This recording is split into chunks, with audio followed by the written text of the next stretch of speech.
All right, hey guys, before we start, it is June, which means the contest we had for the iTunes reviews is over, and it is time to announce the winner. What we did was pick reviews from the top 3 countries. We just want to exclude it to the US reviews, so we picked reviews given to us in the month of May. And we have given them a number, and Mike will now randomly select with a Dungeons and Dragons dice rolling app the number of the winner of our print giveaway. It's also now the contest winning roller app. All right. Whoever the lucky contestant that is numbered as 2 is the winner.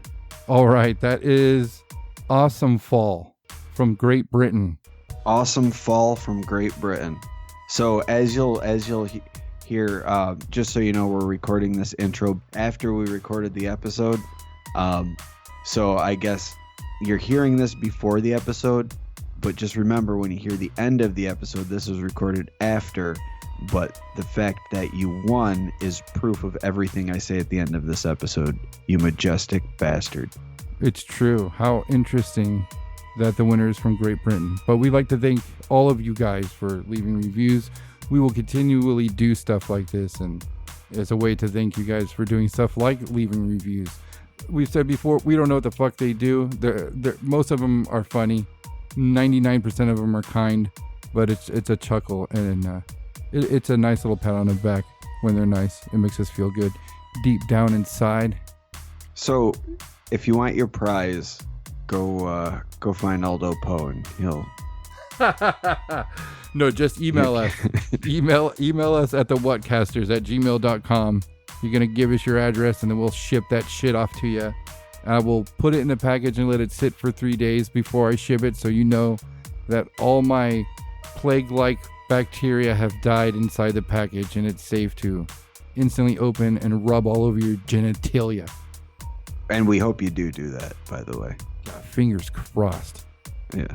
I mean, it's the least you could do. It traveled all the way across the ocean just to be with you. Yeah. Take a look at it. It's not bad looking. You don't have to be too embarrassed. Yeah. I mean, maybe you might want to get it drunk first just to, calm it down.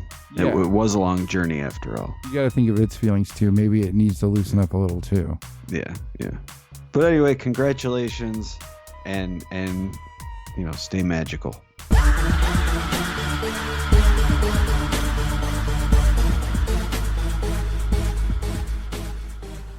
Hey everybody, how's it going? We hope you are well and safe.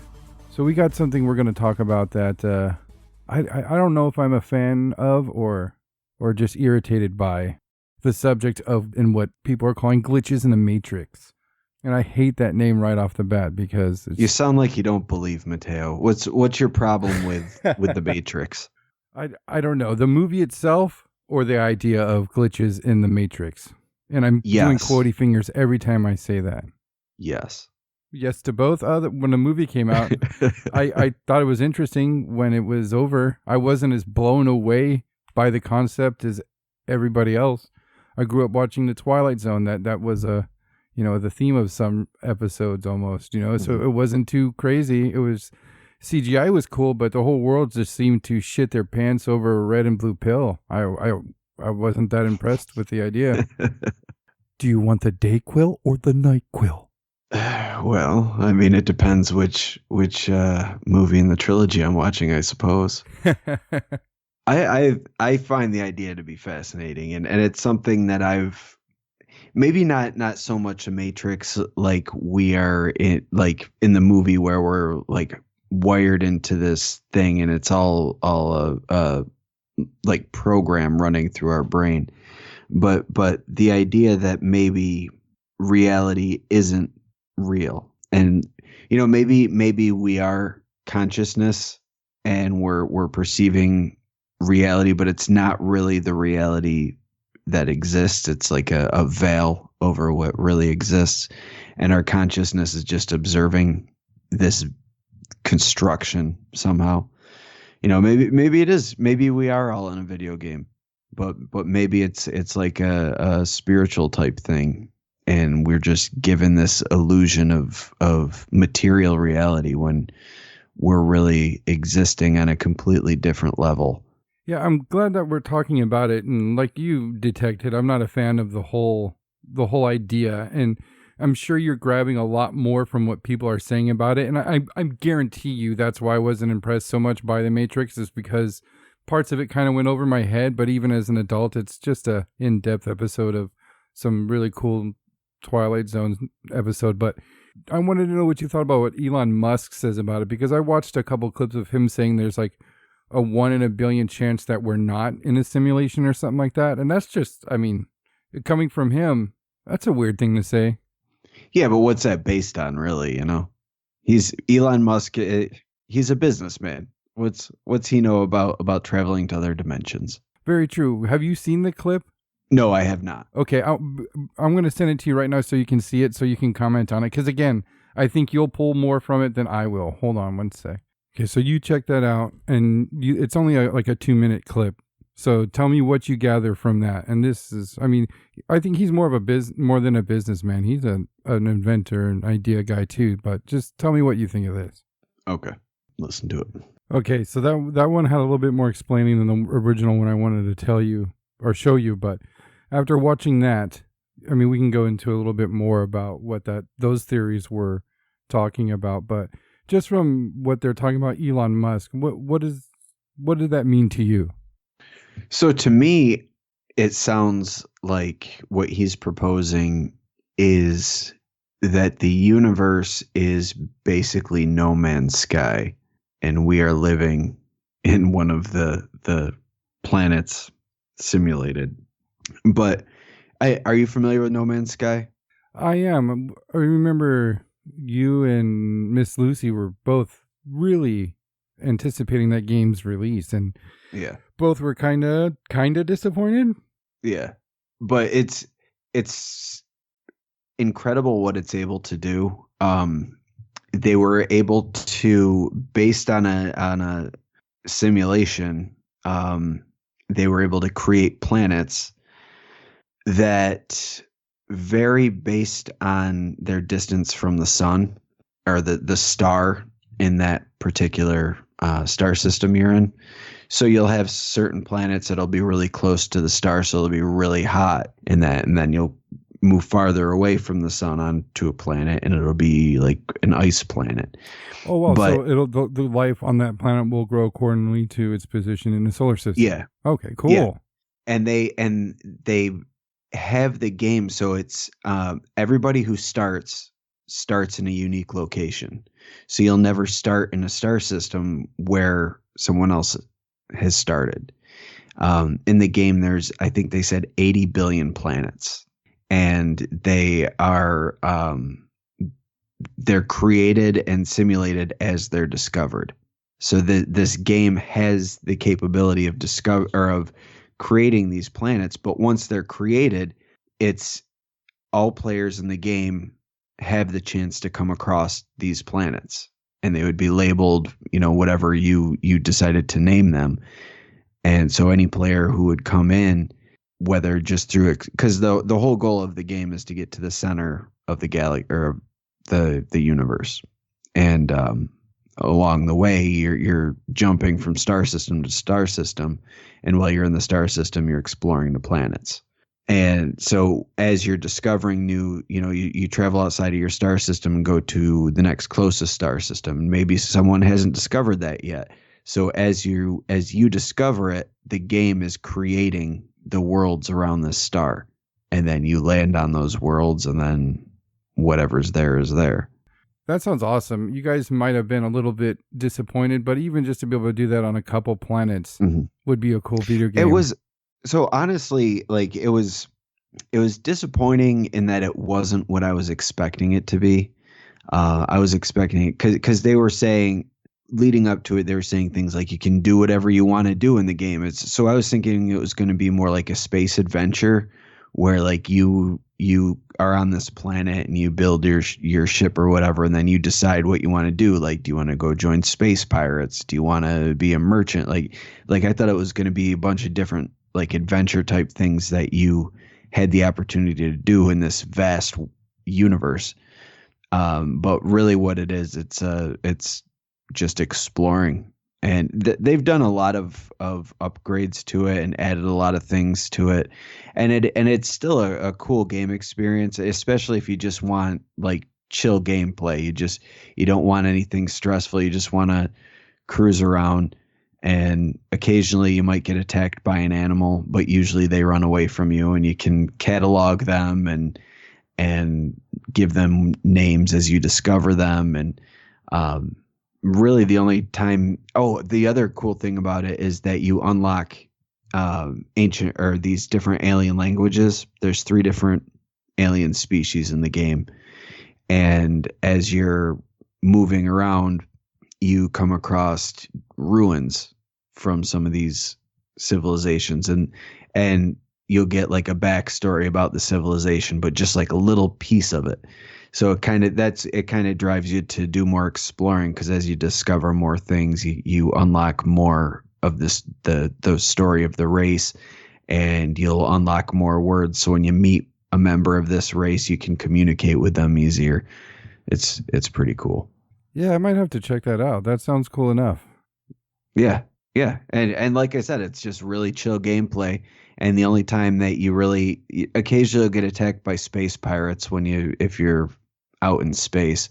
But when you're on the planet, the only time you'll be attacked is if you get caught shooting things by these little drone things that come in, and they'll attack you, and then you have to blow them up, and then there's a chance they'll call more in. But if you see them come flying in and you stop shooting, you avoid combat, and then you just keep going about your day. But yeah, that's what it sounds like they're proposing. Like this, our world is, our reality is just essentially No Man's Sky, except we don't have the ability to jump from planet to planet. We're tied to this one in this version of the simulation. Now, when you hear shit like that and people coming up with ideas like that, and like you said before, what the fuck does Elon Musk know about that type of shit? He's a businessman. I kind of agree with that. I think it kind of depends on who's saying that shit. Do you think that these tech savvy people, or tech nerds, if you will, are the ones coming up with that idea because that fits their lifestyle?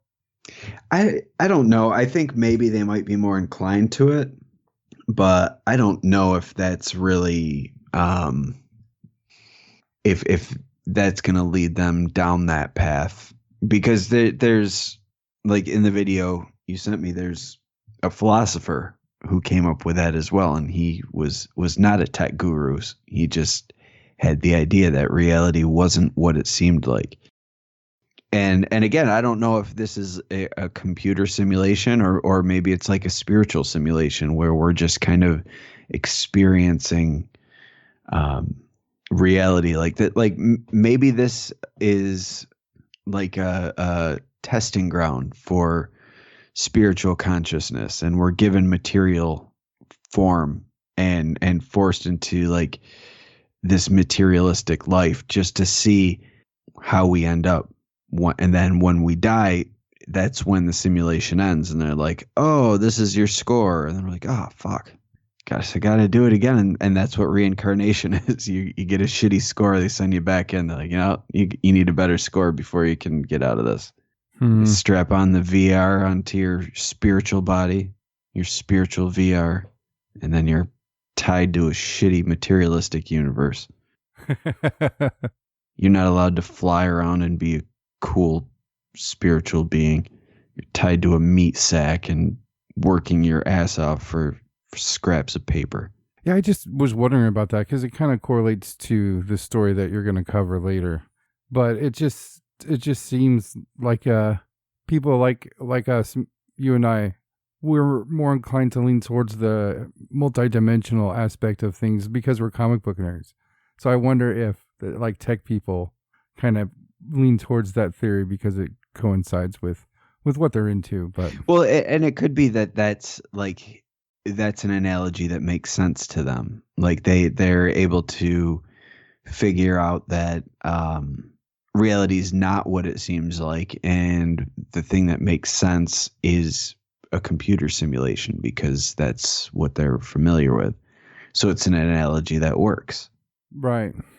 Well, I mean, it is an interesting topic, but there's just I don't buy it. The eyeball in itself is pretty weird, and the mind in itself is pretty weird. We've talked about shit like Joe Nichols stuff, and actually how he was right a few times. I'll never forget the one thing that made me not like. I rephrase that. I love Joe Nichols. It's not that I dislike him, but and if there was any dislike at the time, it was because he was correct when they were talking about the Loch Ness monster, and he had put a branch into a lake and had like 12 different people estimate how big it was while they're on land, and nobody was even fucking close. So I was just like, oh man, but it's true though. I used to hate Joe Nichols so much. Whenever I'd watch like Monster Quest or any of that shit, and he'd come on and be like, "Well, if you look, it's probably just a barn owl," and I'm like, "Fuck you, it's not a barn owl." And now I buy it, Joe. You're fucking right, and I'm sorry for ever doubting you. Except the Mothman, I do not believe the Mothman was a goddamn barn owl. Sandhill crane. I don't believe it's a sandhill crane either. Yeah, but we got to have our Joe Nichols and Michael Shermer's. Is that his name? I think. Oh, Michael Shermer can go get fucked. We got to have the people to challenge all that shit, though. No, but he can go get fucked. Joe Nichol Joe Nichol at least investigates it. Michael Shermer is just like, no, it's not real because it's not real. It just can't be real because it's not. And fuck you, Michael Shermer. Like he fucking doubts everything without giving it. Like listening to him have a debate with Graham Hancock, he had fucking nothing, and he tried to, and Graham Hancock wiped the fucking floor with him because Graham Hancock does the fucking research. Yeah, that debate didn't make him look at it all. No. But the mind, like I was saying, the mind by itself is weird. The human eyeball is weird by itself, but the relationship between the two is even stranger. I've said it before on the show. Ancient ninjas determined that the mind replaces what you actually see with stored images from your mind. And they learned that by practicing ambush attacks. They noticed that as they snuck up on people from the side, too many times people just did not see them coming.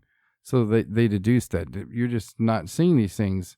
And why would that happen? And that's because our eyes see too much for our brain to keep up with. There's not enough RAM or, processing power. And that's kind of fucking weird if you think about that. The ninja said that if you add it all the time, your brain replaces what's actually in front of you with these stored images that all of us on an average spend about 2 to 3 years of our life totally and completely blind. So, I mean, that's just stuff I've heard through watching war documentaries and stuff like that and studying that type of stuff. But that means a lot of different things and supports a lot of different things. And like stuff like what's happening, in those 2 years of total blindness, what lives in these blind spots. I mean, the eyeball is flawed. There's a blind spot in our eyeball where the retina attaches to the optic nerve. They're making 8K TVs now, but the fact of the matter is the human eye sees at around 578 megapixels, which is about the same megapixels as an iPhone 7, I believe.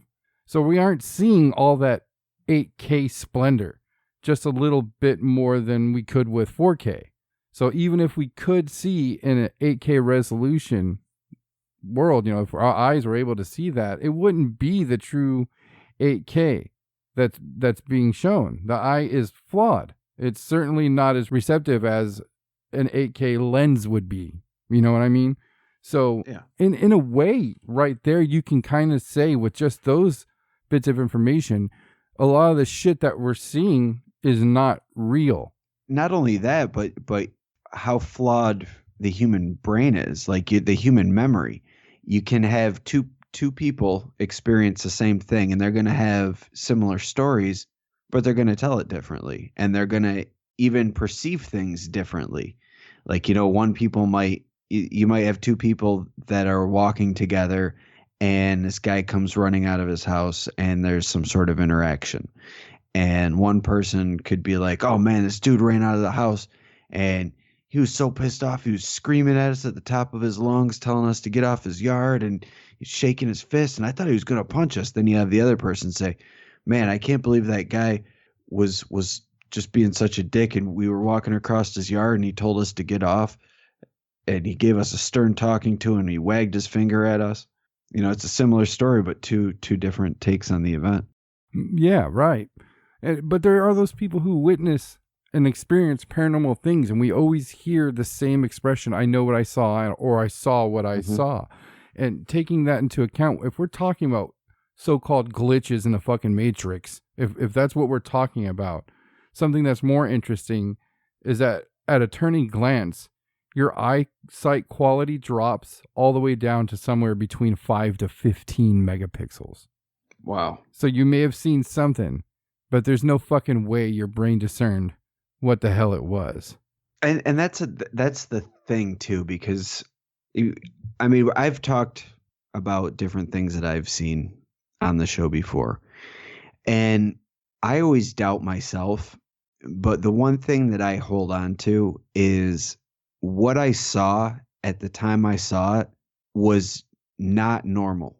It wasn't something that was normal to my everyday experience, which is what caused me to notice it. And even though my memory of it might be flawed, I might have different, I may be, in recalling it, thinking it appeared differently than it actually did. But what I can say with absolute certainty is that what I saw was not something that was normal. Absolutely, and that's a brilliant way to put it. And I kind of think that what the ninjas talk about when they speak of these permanent blind spots, that you're in a scene that you go to every day, your mind's just putting up a photo of your peripheral vision, so you're not wasting the memory power on actually seeing it. I think that kind of supports what you're saying, because in a situation to where you're on an alert, I think your mind eliminates that and it dedicates full power to visual and hearing and defense type mechanisms and responses that humans have. And I think that if those statements are true, that when you come across something that's abnormal, something that's not there, something that's not observed repeatedly, that it becomes the stock storage image in your brain. I think that all that blocking of what's actually there probably stops, so you can focus out of sheer self-preservation. Yeah, I could, and especially if it's something like completely otherworldly or outside of even anything we could conceive of. I think it's going to affect the way your mind perceives it, because we don't have, if we've got something, if we're looking at something, we've got no basis of comparison. It's completely alien, not outer space alien, but alien in being completely outside of anything we're familiar with. When we recall it, we're going to recall it in a way that kind of compares it to something that we are familiar with.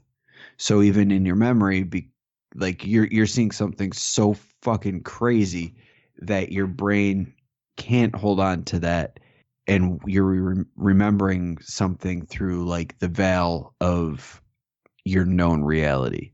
I definitely agree with that. So I'm not discrediting people saying they've seen stuff. Like you said, you've seen things, I've seen things. And like I said, I think that's at a more concentrated state. But the fact remains that the human mind and the eyeball glitches. And my job tonight was to find cool examples of glitches in the Matrix. We've all heard of this concept and this idea. And for the most part, there were none to find. Most were known fakes, i.e. this video that I'm going to send you here, Mike. What you're going to see here, Mike, is very impressive. It's really, really cool looking. But when I explain how it came to be, it's supremely disappointing. Okay, I just watched it. So that video shows a couple photographs where it looks like it's taken from like a Google Maps or something like that. And there's people that are on bikes, but the bikes just aren't there. These people are floating in midair. And there's a few different examples of it, 5 or 6 different images where these people that are supposed to be on bikes but the bikes are just not there. Even up close images, standing next to the people. And that was done by an artist. And furthermore, he said he did that. He was able to achieve that without any computer graphics. That was all done with like on-camera effects.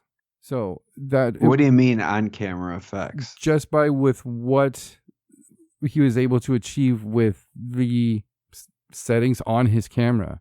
It might have been an effects camera. It might have been able to do certain things, but it was just, he didn't even need to plug it into the computer and start altering shit. It was just all done with the camera. It was that easy to make an image like that. Wow. So I found another video that I found interesting, but I think has a plausible explanation. I don't think this should be considered a fucking glitch in the Matrix. I sent it to you, and I'll kind of buffer what it's going to be. Now, in this footage, it shows somebody who's in a room. They say they're at their parents' house, I believe, and it's a guest room, and they're filming this lamp that's on a nightstand next to the bed. And the lamp is off. But as they turn the camera to a mirror that's on a nearby wall, the lamp is on. And they go back and forth in showing that the lamp is off in real life, quote, but in the lamp, the light is on. Do you find that little bit of footage impressive at all? Wow, that is weird. That one's interesting. That's the most interesting one I could find. And I can kind of see that being a lamp that was on moments ago. And that is an old lamp, and it looks like it has a tube-style light bulb, which tends to have a little bit of afterglow. And that could just be showing up as some type of light anomaly in the mirror. I've experienced a similar thing using tube amplifiers for guitars and shit like that. So that, to me, that one's just not impressive. That doesn't warrant any type of mentioning a glitch in any type of Matrix. Well, how would you explain the magical changing folder video? Yeah, you just sent that to me, and I just watched it. And I have to say, as somebody who's done a lot with computer graphics, it looks edited. The green folder looks like it's been changed to a green folder. It wasn't, though. That was on live TV. On live television? Yeah, it was picked up on live TV.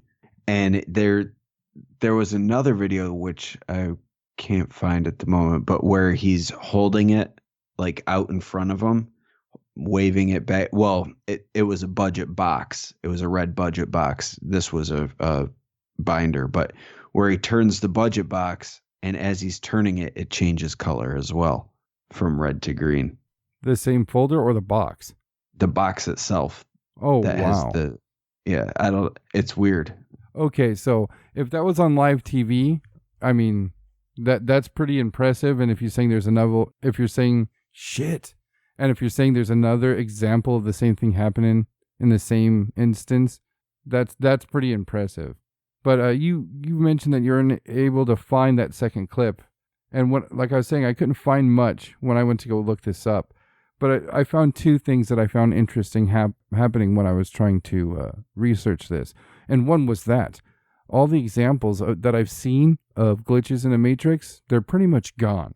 But what I did find was Reddit stories of glitches in a Matrix. And then after that, I found YouTube videos of Reddit stories of glitches in the Matrix. And then after that, I found videos of young ladies with way too much makeup on and t-shirts that were cut way too low that had the title, My Glitch in the Matrix Experience. And then it hit me. Much like the Stickmen and other creepypasta stories, this is total fucking bullshit. How dare you?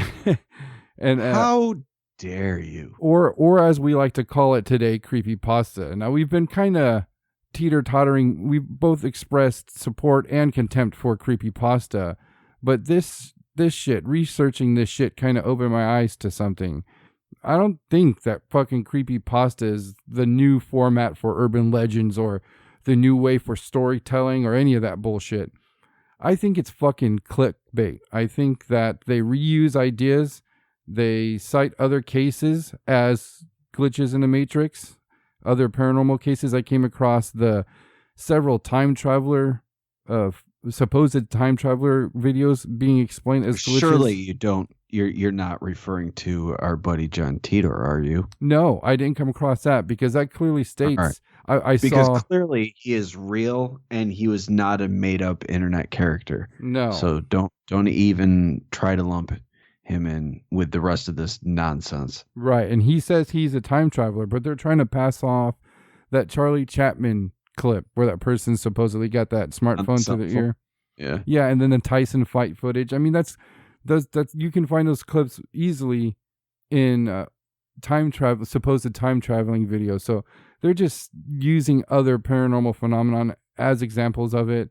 And I think that the youth of today is a little bit more money savvy than I think, and that what people give them credit for. I think creepypasta is the book and tour deal for the modern day abductee. If any asshole wants to go on TV back in the day, take your pick, in search of unsolved mysteries, and they went on there and they wanted to tell a story like a glitch in the Matrix or the Stickmen, we'd laugh at them. And we laugh at anybody reporting that shit as the truth. And I don't think that shit would even make it on air. As it's 99% of those type of stories is creepypasta shit. It's such obvious bullshit. Poorly written and idea-biting bullshit that those people still want to make their money off that bullshit. It's these creepypastas, these Reddit stories. And I'm not knocking creepypasta and Reddit at all. I appreciate what they do and what they're there for, but it stops being storytelling when it's passed off as truth and people want to cash in on it. I think it's the new way to be, quote, self-published. And I think that a lot of these people who want to be self-published and are happy with just putting a story on a website are unpublished for a fucking reason. And we've mentioned before about that shit muddying the waters for people trying to do research. And I don't care about that. We joked about that with the Stickman. You know, we've always joked about that. Like, oh, fuck, you know, that's probably creepypasta. And all that shit's cool. I like the SCP Foundation. I love that shit. But I just don't like when people try to pass it off as truth. I don't like that. And I think it's that shit. When I looked for this shit, man, on YouTube, it was like 2 or 3 videos of shit that's obviously not examples of glitches in the Matrix. And then it just turned into all these people's fucking vlogs. It's all just shit so you can watch their fucking video. And we all know what clickbait is. Everybody understands what that is. But it instantly became of like, I put this on Reddit, or I heard this on Reddit and I had something like that happen to me. It's just seems like this in particular, it doesn't even seem like creepypasta. It seems like a fucking marketing ploy. It seems like it's designed to get you to click on whatever link that'll tell you about a glitch in the Matrix. It's a fucking line that has a movie title in it. The idea's already been used. Well, the thing with the movie title, though, the movie title was taken from the idea. The idea existed before the movie. I agree, but the term glitch in the Matrix, I mean, yeah. It's well, you gotta do better than it's that. because of the movie that the terminology is being used now, but it existed before the movie. But, you know, most people were introduced to it, like you said, through the movie. But I think that there's like look at the fairy lore stories where people are abducted by fairies and they come back and everything is different to them. You know, they left the world one way and they come back, and everybody else, it's been like a matter of minutes. To them, it's been forever, and the world has changed now that they're back. You know, people might react differently to them, or they might have a different position. There's lots of stories of people, and of alien abduction too, where people come back and they're not the same person anymore. So what if it was like if we're looking at the Matrix, what if it was like a thing where the Matrix was trying to buff out a glitch? It's like, no, that's not how that was supposed to be. Let's pull him out. We'll put him back in and fix him up. Right.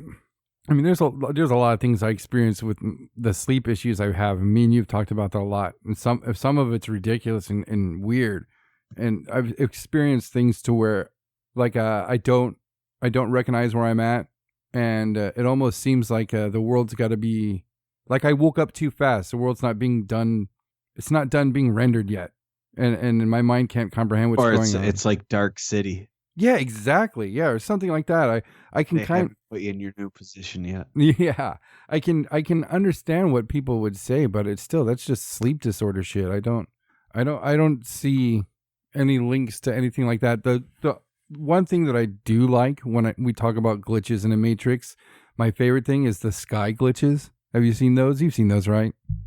Like where it'll look like a cloud is blinking back and forth between 2 points, things like that. Well, yeah, there's that, and there's some that are like just clouds like flashing to a different shape and then flashing back to its original form that really look like glitches. But again, like that artist's camera tricks depict all that shit's so easy now. It's so easy to fake. And I don't want to get into what we're going to consider evidence and shit like that. Again, we'll talk about that when it's relevant, but it just seemed like I couldn't find any of the good stuff anymore. Sky glitches didn't even come up in the search for this. It changes the narrative for me when the only thing or the first things when I find are YouTube videos of somebody who doesn't really talk about this shit.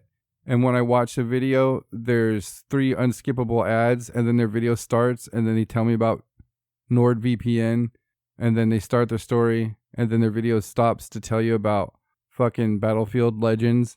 I was like, oh shit, I think this was created so people can do this. They got to do better. People got to do better if they want to, even if we want to go the route of urban legends and people wanting to scare people, let's go with that route. They got to do better than Stickmen and fucking glitches in a matrix. I mean, Goat Man, I'll believe it. Bunny Man, cool. It's got an urban legend feel, but it's like saying, I have Indiana Jones syndrome where I think I'm an explorer once in a while. It's fucking dumb. Well, I don't know about dumb, but maybe you're dumb. Which is most likely the case. You're big dumb. So you've got a story that has some connections to the subject that we're talking about. And I got some insight because I lived around where this story kind of took place, or unfolded at least. Yeah, the story itself, I mean, it's not a very long story, but it fits in with the idea of the Matrix, really just based on what was going on. But this is about a tech founder named Erin Valenti, and she was the chief executive of Tinker Ventures, which was a web development workshop that built software for other companies.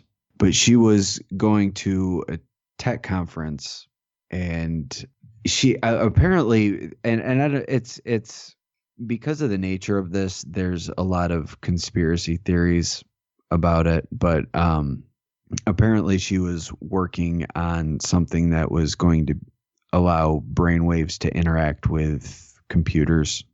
The more conspiratorial you get, you'll start hearing people talking that it was technology that was going to be used as mind control or mood control type of things. Ooh, that's weird.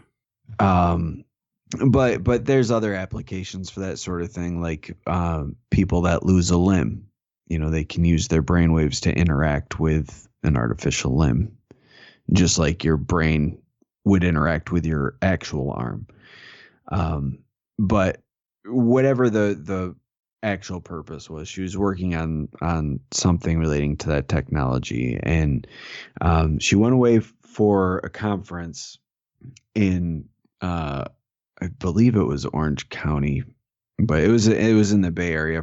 It was a professional development workshop for tech companies.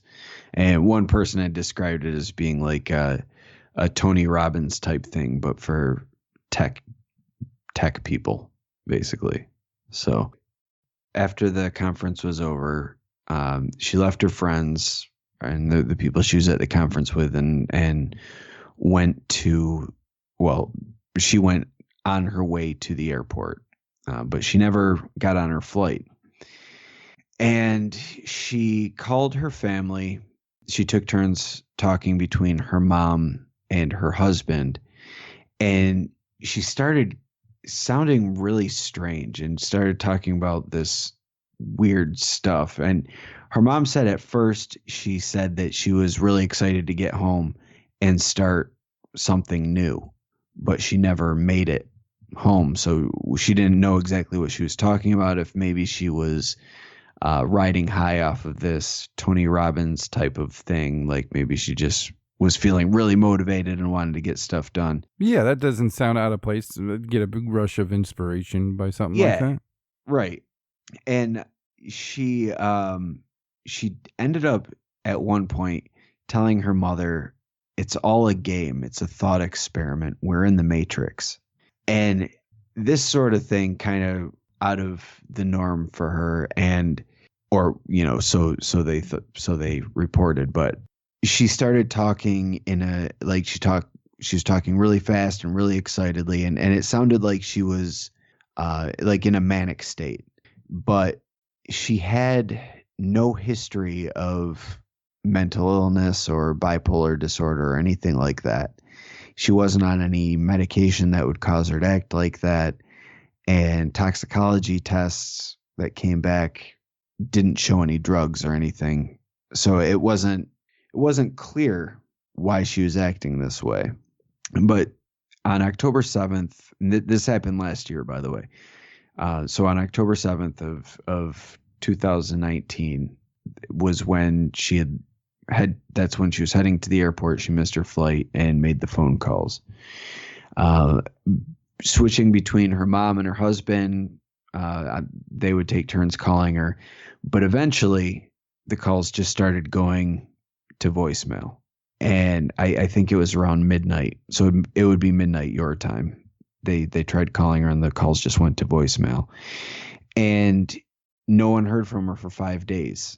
And 5 days later, they found her body in the backseat of her rental car in a residential neighborhood.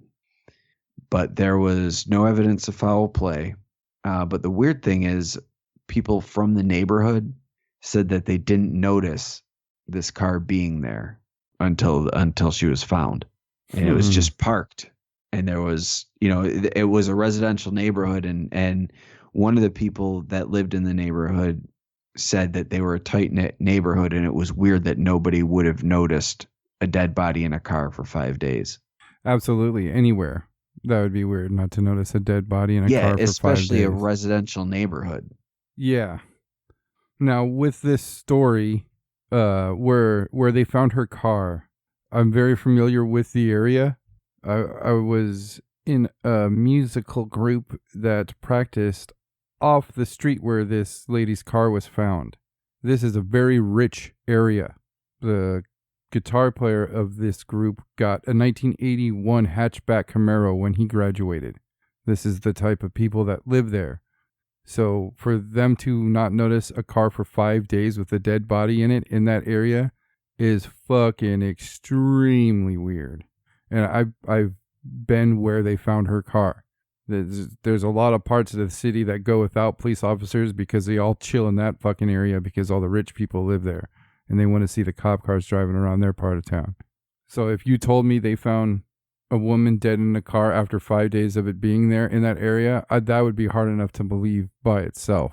And the other weird thing is, so they did the toxicology test to show that there were no drugs in her, and they found no drugs, not even prescription drugs.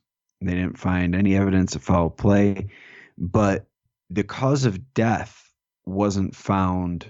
They didn't have a cause of death until like the end of January of this year. It's super recently, right?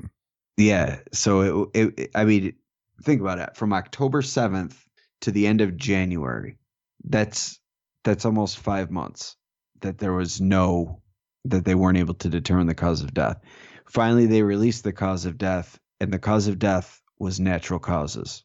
That's as detailed as they got. They said the death was natural, and the actual cause was sudden death in the setting of an acute manic episode, but they couldn't explain what killed her. See, that's weird because researching that case a little bit, I came across the mention of her dying of natural causes due to a pre-existing thyroid condition? No, the thyroid condition was, they thought that that may have been a contributing factor in the way that she was acting, but it didn't make any sense. I also read that the cause of death may be listed as natural, but the official report still listed as a suicide. Really? Yes. I had not heard anything about a suicide. I don't know, but that's just what I heard. It's interesting to hear that her talk screen came back negative because being there. Yeah. And especially like you think about someone dying in their car. Like she would have had to pull the car over and gotten in her back seat and just laid there and died. If she had committed suicide, if she had done like somehow hooked up a hose and died of asphyxiation, they'd be able to tell that. That wasn't the case. She didn't die from sitting in a car and rolling the windows up and dying of from heat, you know. Like these are things that they'd be able to test. The fact that they're saying that it's natural causes, you know, if it was a suicide, they'd be able to tell how she committed suicide. Clearly. It doesn't make sense. Also, I don't know if you've ever had to drive while you thought you were dying before. Can't say that I have. Fun story. Kidney stones. Good time. I'm driving down the freeway at 2 a.m. with a plastic shopping bag handle wrapped around each ear so you can throw up into that while you try to drive with 104 temperature. You don't pull over and go into a residential area to stop and then die. You pull over right there, as I did. And then you get in your back seat and die? No, you get out of the car and throw up some more and say, all right, man, you got to get back home or call an ambulance. You made a poor choice with this one. No, I went back home and had my wife take me. I was like, I'm not paying for an ambulance. Yeah. But yeah, I had to drive like that. And that was fucking insane. I wasn't going to pull over. I wasn't going to get off the freeway. Or even if I was where she was found, you know, there's a big expressway there. Where she was at, she had to get off and kind of cruise around a minute to get to where she was at. That's not going to happen when you don't know what's happening and you think you're dying. Sounds horrific. Yeah, it was. Good times. Drink water, kids. But I bring this story up, because for one, it sounds, you know, she mentions the Matrix specifically. But for two, I bring it up because there's glitches in the Matrix. So what if she was finding these glitches and that's what prompted the erratic behavior, and she was stopped by Mr. Smith, and Mr. Smith killed her and took her out of the Matrix and left her husk behind. Her husk. Yeah, that's why I find this story so intriguing. If we're going to talk about this being real, this is the type of person I would even want to stumble on this. And shit, let's say, I mean, it's so interesting looking into this stuff. You find so many cases and stories about people, kids who are just fucking whizzes at it. Just like some kids can draw. They draw before they can hold shit right. They're drawing shit that's above their age group, you know, and they grow up to be artists. Just like that's a talent. There's people that are born with talents to fuck with computers like that, man. It's amazing to see teenagers build their own fucking computers. Maybe I'm just fucking old, but those things don't even turn on right for me half the fucking time. So I it's really impressive to see that. So that's the type of person I would want to experience that. And just imagine dealing in something cut and dry as computer programming and mathematics and some level of engineering, just being in that mind frame and then coming across something that proves that our reality is not real. If that's what happened, I don't find her pulling over and dying, be it of an acute manic episode or exhaustion or a heart attack or whatever. I mean, that's got to be a lot to take in, that the reality is going to hit her quicker than it's going to hit more people, because she can kind of deduce certain factors and have an understanding that the average person's not going to have. I just like to think that She was unplugged from the Matrix. Her little spirit, real life body's out somewhere, fighting off squid octopus robots. It's like, oh fuck, we know who, or she's onto us. We need to take her out. Yeah, and then they take her out, and then the squid robots do squid robot-y things to her, and then they rehook her up, and she is now a squirrel in a park somewhere. That's horrifying. That is horrifying. Hey man, don't fuck with the fucking squid robots.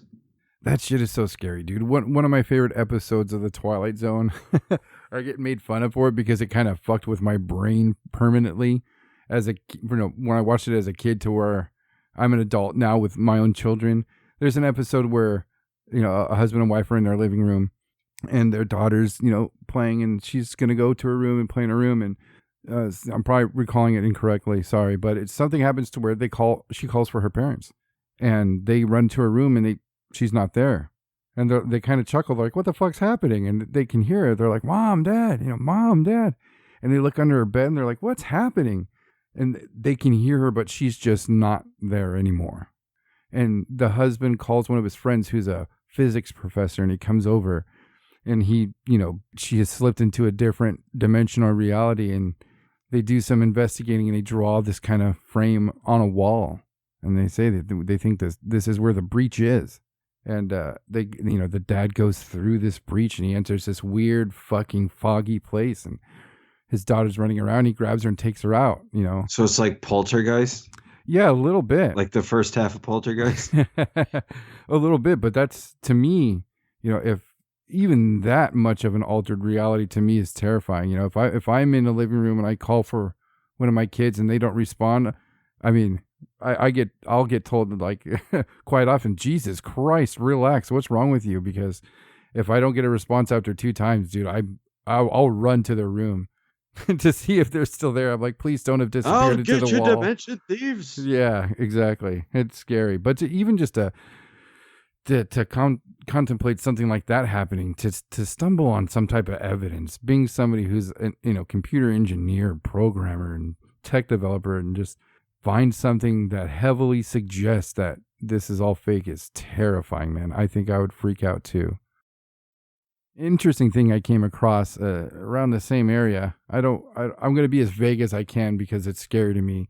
I'll just say that there are people in the tech field who regularly go missing in that area. Wow, really? And up to even more recent than her cause of death results. Yes. Shit. You're going to have to look all that up, but that's all I'm going to talk about as far as that goes. I don't know. And again, that's weird. If it's these tech people, maybe they stumble. I don't know. When it comes to like information and espionage and hacking and getting data, that seems removed from this situation. Even, I mean, needlessly to say, from the whole glitch in the Matrix thing, but just with the whole idea of tech people stumbling across that.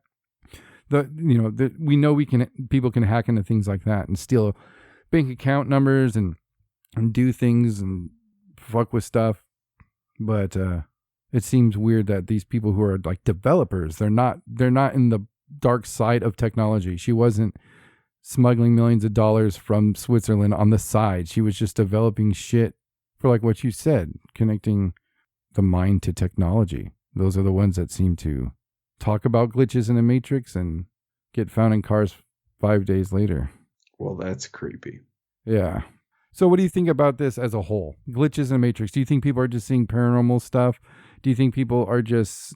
I think with all the weird stuff, it's all a matter of personal bias, how you're going to take it. Some people might see a sky glitch and think it's proof of aliens, while other people will see that and it's a glitch in the Matrix. And then there's other people that'll see it and they'll see, some religious meaning in it.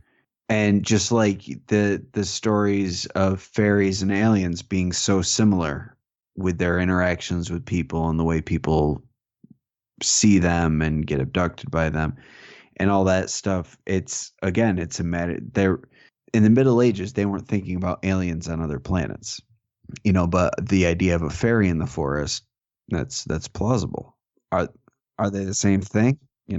Yeah, most definitely. And talking about that time, what if there was one dude walking around going, I don't think what we're experiencing is what's really happening. I mean, he would have instantly been burnt to death. People might have been talking about glitches in the Matrix specifically for a very long time. I mean, maybe I'm being too harsh by just jumping to that's all bullshit and crapping on those ideas as much as I did, but it just seems so far out there. And like I said, I want to see more examples. I want something more than just a video of a bunch of personal accounts. I kind of see that being the trend now. I like to study the missing people in national forests. I'm always listening to something about that. And it has slowly turned from people talking about reported cases. And I'm sure people are tired of hearing about Paul Eadie's fucking take on the shit in the cases he's covered.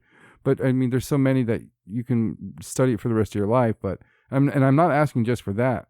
But it's just turned into videos like that to stories from park rangers, and then just stories from people, and then stories from people from Reddit, and then Facebook stories about my glitch in the Matrix. I'm like, wait a minute, when do we draw the line here to? But I think with all that type of stuff, though, it's just people, ways for people to share these stories and kind of have fun with it. You know, we talked about the Reddit stuff a couple shows ago, but I think it's just a way to have fun and do some creative writing, some fan fiction, and just kind of play along with, and a lot of those Reddit threads, the people that are reading it play along as though it's real when everybody knows it's not. It's more fun to play along. Like, you don't want to be the guy in those threads, you guys are full of shit, you're not telling it, because what's the fun in that? There's no fun in that. Everyone knows it's fake. Yeah, and definitely I see the benefit in that and the fun in that, and that could be cool and amazing and just fun. But just when it's passed off as real information, it just gets annoying. It's just, what was that shit that we covered it? Is it the Indian Lake tapes or that box that dude found? Oh, I totally forgot about that. Yeah. Yeah, and that's interesting and easily fakeable and stuff like that, but it shouldn't have been passed around as something that was real, I mean, that's the stuff with that red folder, green folder shit. I mean, that's cool. It was caught on live TV. That could have been caught on live TV and then re-uploaded instantly in a couple of seconds after being edited.